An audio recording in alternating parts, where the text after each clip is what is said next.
Alright everybody, welcome back to the channel. Today we are talking non-league. I'm going to give you a few save ideas, suggestions for teams that you might want to do on something like a non-league to legend, road to glory, grassroots to Premier League, park to Prem, and any other series name that other content creators have given. I'm going to give you a few choices from the Vanarama National League, National League North and National League South. When the extended database does arrive, probably around November time, I will do another video on that and go through a few clubs in the other tiers all the way down to what tier 10 is it.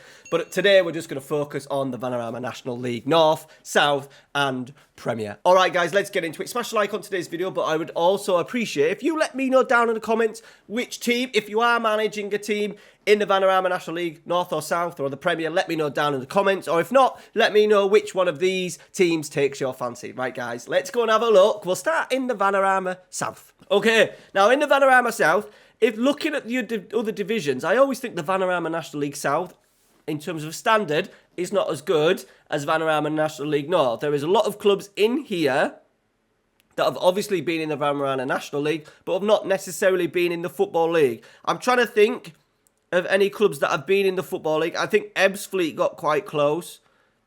I imagine there's someone in there at some point was in the Football League, but I can't see off the top of my head who that could be. Whereas if you look at the Vanarama National League North, you've got teams like Boston, Bradford Park Avenue, Chester, Darlington, Hereford, Kettering. Were they ever get into the Football League? No, don't look like it, but we're pretty close. They might have been. Let me know down in the comments. Kidderminster and Scarborough Athletic. So a little bit different. Now, in the Vanarama National League South, I think there's a lot of teams in here that are part-time, so that makes it a little bit hard for you. That's what she said. Obviously, you've got teams such as Dulwich Hamlet, who have, by the way, based in London, which I always think helps in terms of recruiting players.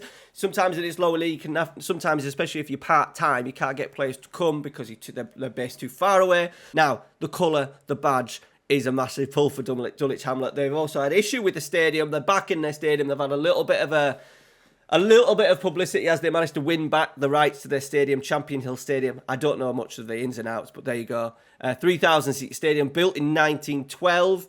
I'm purely choosing Dulwich Hamlet based on the badge and the kit. Why else would you choose a team of Football Manager? There is also teams, I think, Bath City, obviously a big city in the country, never really got kicked on in terms of football level, but one of probably the favourites to go up, something that you could quite easily progress. 3,500 seat stadium. You've obviously got the big ones, Dover, who have, what were they on, -12 and only won a couple of games last season. They're in division. Weymouth have a big stadium, 6,600 as well.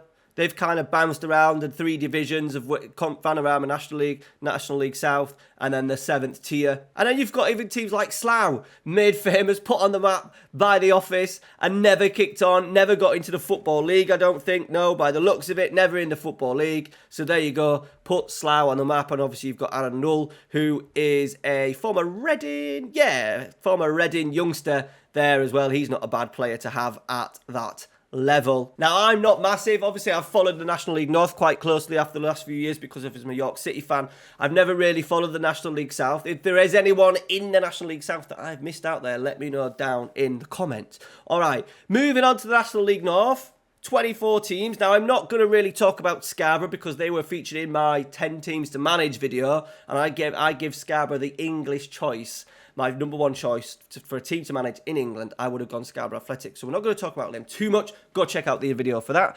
As we've said, former league clubs in terms of Boston, Chester, Darlington, Hereford, Kidderminster and Scarborough Athletic. You've got that little base there. You've also got big clubs that are coming through. You've also got teams like Buxton, who in real life have got a little bit of cash behind them as well. You've also got a team that are not very popular in the football world at the moment, AFC Fylde, but you've got decent facilities and probably a decent budget at that level. Blythe Spartans as well, made famous by Tony Jameson. Really good, old-fashioned northern side with a good history in the FA Cup. And then you've got some really small sides. If we go to the rules, if we go to the stadiums, stadium capacities, you've got some really small clubs. Peterborough Sports are one of the new clubs in the Vanarama National League North. Never been in this level of football, I don't think. So there's a good save to start with.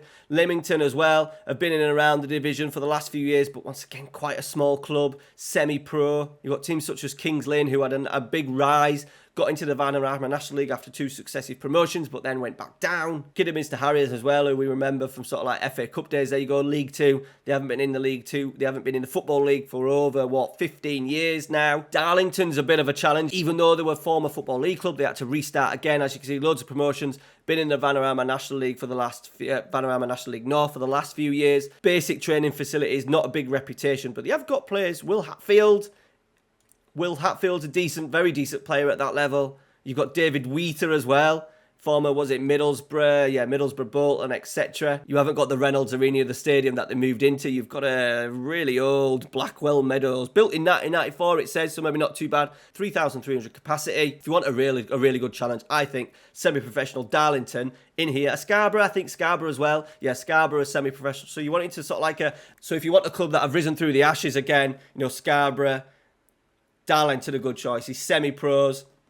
Can you get them back into the Football League? The Conference North as well, the Vanarama National League North, is a really difficult division to get out of.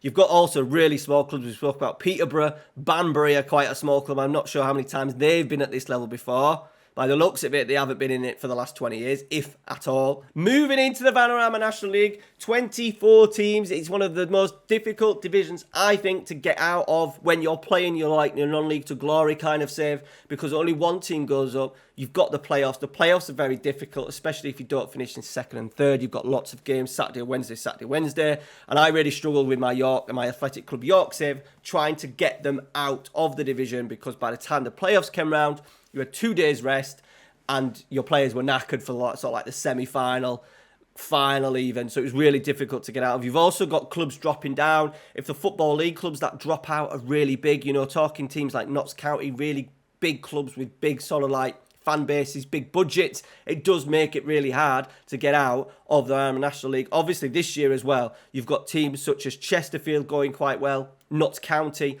Oldham, Wrexham, former Football League clubs as well. In Scunthorpe, they're having an absolutely shocking time. They're in real life this season, but they'll be quite strong, I imagine, in the game. You've also got teams like York City, really strong. Yeah, I imagine they will get in and amongst the playoffs. Ignore the badge, because that's from a Premier save. Now, one of my clubs that I do recommend is Dorking Wanderers, not only just because of the badge, but because they're in the Vanarama National League for the first time in their history. Come through the Conference South, Vanarama National League South, should I say. So that always helps, but semi-professional. They've got a decent synthetic pitch, which may help. Obviously, when you move into the Football League, that pitch goes, but at least the condition of the surface is going to be good for the year. Only founded in 1999, they're at the highest point they've ever been. Really difficult challenge, and being semi-pro as well is going to make it twice as hard for you. Barnet is a choice that I would go for. A club that has been in the Football League, in and out of the Football League. They were in it in the 90s. They've drifted into it, and I think they're going to really struggle in real life this year. You've got a nice 6,000-seat stadium, only built in 2009. The Hive, really nice little stadium, based in London. Decent badge, decent kit. Professional status as well, so that would be one of my choices. Torquay's a good one. Former Football League club as well, that has dropped down a division and is slowly on the rise thanks to Gary Johnson. Southend are a club in desperate need of saving, only a Championship club. When were they in the Championship? In the Championship as little as 2007, and now they find themselves in the fifth tier. Chesterfield as well, under Paul Cooper having a little bit of a rebirth. You've got Lawrence Maguire as well, Harry Maguire's brother, in the team. Notts County, massive club, a club that you could probably easily take on to the Premier League, get a few consecutive promotions, nearly 20,000-seater stadium. Is it the oldest club in the country, I think? They've been in and around the Championship. There you go. When was the last time they were in the Championship? Last in the Championship in 1995. That's a long time ago. And they've had three consecutive seasons now in the National League. And then other teams as well. Oldham, former Premier League club, the first Premier League club to drop down into the fifth tier, non-league football, the first Premier League club to do that. All right, so there's a little bit of a narrative for you. All right, guys, that is it. If I have missed anyone, obviously we'll quickly talk Res Wrexham. We know what Wrexham are.